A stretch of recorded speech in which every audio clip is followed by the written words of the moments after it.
My Kaleidoscope, Chapter 1. The world doesn't come to me in colors. It comes to me in rhythms. It's the heavy, rhythmic thud of feet on the tile-cold floors that always smells of lemon and cotton. It's the crisp, silent rustle of silk that carries the faint scent of old library books. And right beside my knee, it's the steady, warm breathing of my guide dog, Soso, whose wet nose is currently pressing against my palm. "Good morning, Soso," I whisper, adjusting my grip on her harness. My name is Miyoya Tachibana, and even though I live in a world of dark, permanent night, my life is about to become incredibly bright.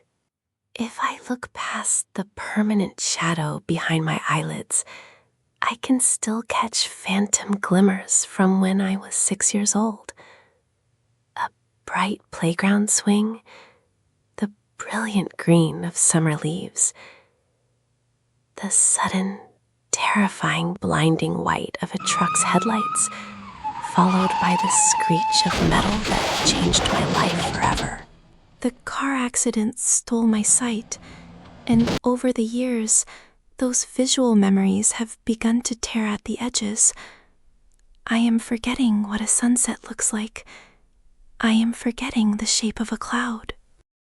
The only face, including my father's and mother's, the darkness hasn't stolen from me, is Sakuya's. His kind childhood smile is the last permanent painting left in my mind. Now, my brain plays a different game to survive. People don't just speak to me, they paint. "Miyoya, honey, do you have your lunchbox?" My mother calls from the kitchen, a soft cloud of pastel pink and golds. She stays at home now, keeping our traditional home in this quiet town outside Tokyo a safe haven for me. She's always reminding my dad to pick up his suitcase so I don't trip over it. Don't stress her out, dear. Our Miyoya is a straight A student now. I think she can remember her lunch. I tell you, that car accident must have just knocked a sense of smarts right into her noggin. Dear, stop saying that. You know how I hate that. That is a terrible joke. It's really okay, Mom. I try to reassure her. I smile, stepping out the front door with Soso by me. Would you like for me to walk with you, dear? I hear Mom call, probably already dressed. My dad calls out. "Oh, let the girl be. She's made this walk many times." "It's okay, Mom. I'll be fine, thanks." As I shut the door, letting out a breath of relief, my dad thinks my perfect grades are a miracle of medicine. But the truth is simpler. When the darkness first took my eyes, I used to hear my mother crying softly in the kitchen when she thought I was asleep. I didn't become a straight A student because of a bump on the head. I did it because I couldn't bear the thought of being a burden. I studied until my fingers bled over Braille pages, just so the colors of their voices would stay happy. Because of it, I was allowed to skip 1 year, mostly because my mom wanted me to be done with school and stay home soon as possible. She menaced the school's board till they agreed. It is not common here in Japan, but I guess I was the exception, or rather, my disability was. When I started high school, Katsuda-senpai was the top of his class. They decided he could manage me without falling behind in his own work, and not take advantage by cheating off my work. And true to it, his grades were always the only ones above mine. Though Mom wanted me to have a female handler, I heard kids speaking of it, since apparently it was an article in the school's paper. So, though by age I'm a second year, I'm in the third year classes this year. Tachibana-san, good morning. A soft, translucent ribbon of pure, quiet silver drifts across my path, I halt my steps at the gate.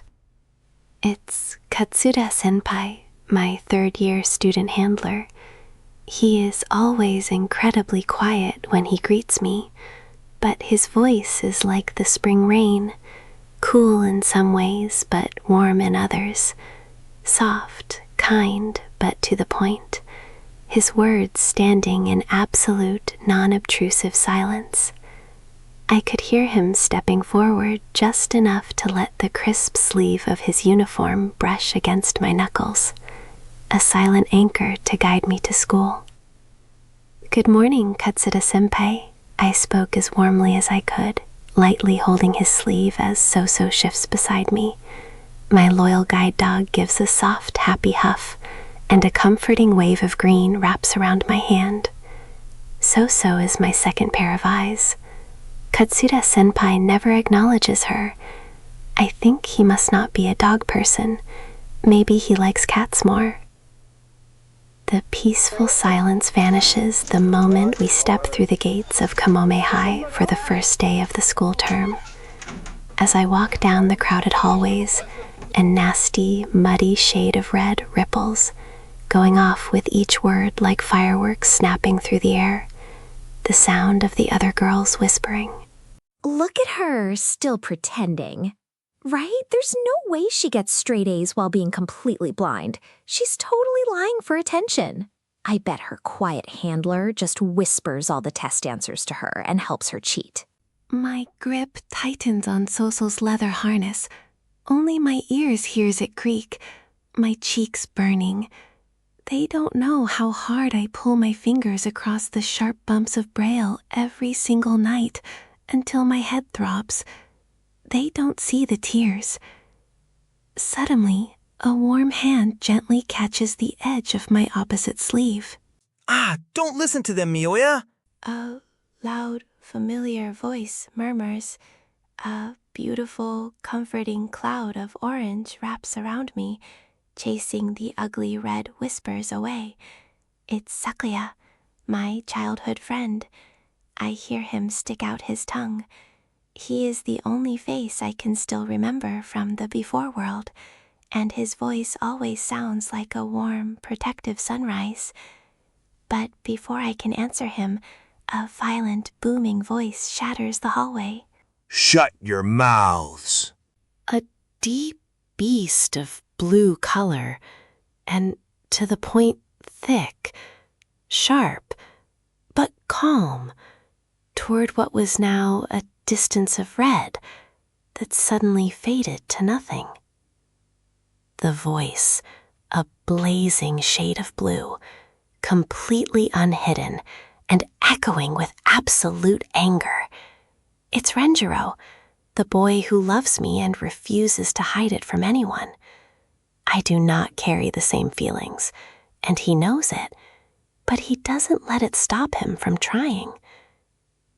I feel a heavy, warm hand unapologetically clamping onto my shoulder, pulling me right against his chest. The blue color of his voice flares so bright in my mind, it almost hurts. Mioya, ignore those snobs. If any of them open their mouths again, just tell me. I'll kick their desks through the window. Renjiro rumbles, his chest vibrating against my shoulder as he glares down the hallway at the gossiping girls. I can feel his warmth wrapping around me. Soma-kun, please refrain from making threats in the hallway. A tired, exhausted voice sighs from the classroom door. A cloud of flat, paper-thin white drifts forward. It's Saito-sensei, our homeroom teacher. I freeze, caught between the comforting orange of my childhood friend and the fierce, possessive blue of the boy. I can see the swirl of the orange and blue colors. They were always at it, though, not saying anything directly to one another, while Katsura-senpai's quiet silver shadow watches over me, just lightly beside me, enough for me to feel his cotton sleeve. Their voices swirl around me in brilliant clouds of color, but because I am too shy to ever ask to touch their faces, Ranjiro and Katsura Senpai remain beautiful, faceless mysteries hidden inside the paint.